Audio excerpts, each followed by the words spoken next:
நான் அமைதியா இருக்கிறதுனால என் மேல தான் தப்புன்னுலாம் ஒண்ணும் இல்ல அப்படின்னு இப்ப ஜெயம் ரவிக்கு ஆர்த்தி பதிலடி கொடுக்கிற மாதிரி ஒரு அறிக்கை வெளியிட்டிருக்காங்க. அதுல என்னதான் சொல்லியிருக்காங்கன்னு பார்க்கலாம். ஆக்டர் ஜெயம் ரவி அண்ட் ஆர்த்தி இவங்களோட விவாகரத்து பிரச்சனை தான் நாளுக்கு நாள் பல சர்ச்சைகளை ஏற்படுத்திட்டு இருக்குது.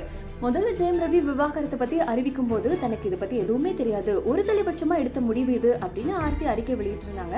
அது மட்டும் இல்லாம ஜெயம் ரவியை சந்திச்சு பேச பல தடவை முயற்சி செஞ்சுமே அது முடியல அப்படின்னு சொல்லியிருந்தாங்க. அதுக்கப்புறமா ஜெயம் ரவியை ஆர்த்தி கொடுமைப்படுத்தியதா சில தினங்களுக்கு முன்னாடி செய்திலாம் வெளியாச்சு.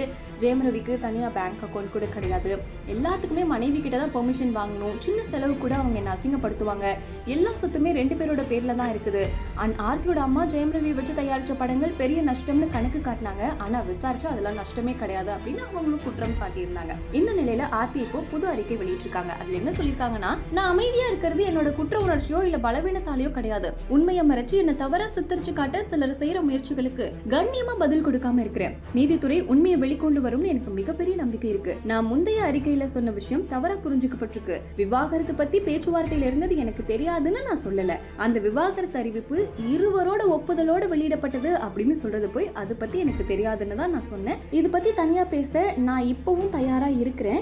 ஆனா இப்ப வரைக்குமே அந்த அனுமதி எனக்கு மறுக்கப்பட்டு வருது. எனக்கு கல்யாணம் மேல அதிக நம்பிக்கை இருக்குது, மரியாதை இருக்குது. யாருடைய புகழையும் கெடுக்கிற வகையில பொது வெளியில நான் பேச மாட்டேன். குடும்பத்தோட நலன் மேலதான் என்னோட ஒரே கவனம் இருக்குது. என்னை கடவுள் அருள் வழி நடத்தும் அப்படின்னு நம்புறதா ஆர்த்தி இந்த அறிக்கையில சொல்லியிருக்காங்க. சோ இதை பத்தி உங்களோட கருத்து என்ன அப்படிங்கறத கமெண்ட்ல சொல்லுங்க.